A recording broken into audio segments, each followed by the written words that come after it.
নবীর শিক্ষক কে বলেন সবাই? আল্লাহ রাব্বুল আলামিন। দুনিয়ার কোন মানুষের কাছে নবীকে কিছু শিখান নাই। নবীজি তিনি হবেন বিশ্ব নবী, গোটা বিশ্বের সমগ্র মানব গোষ্ঠীকে যিনি শিক্ষা দিবেন। মানুষের কাছে তিনি কি শিখবেন?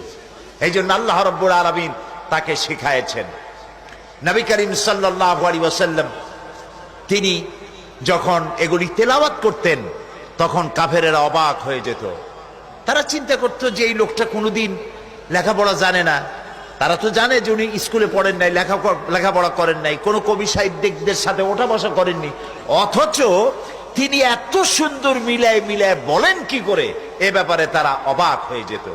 তারা বলতো মুহাম্মদ সাল্লাল্লাহু আলাইহি সাল্লাম কোন ফাঁকে ফাঁকে যেন কবি হয়ে গেছে। তো আল্লাহ রাব্বুল আলামিন এটা পছন্দ করলেন না। নবীকে কবি বলা হলো, আল্লাহ এটা কি করলেন না? পছন্দ করলেন না। আল্লাহ রাব্বুল আলামিন প্রতিবাদ করলেন।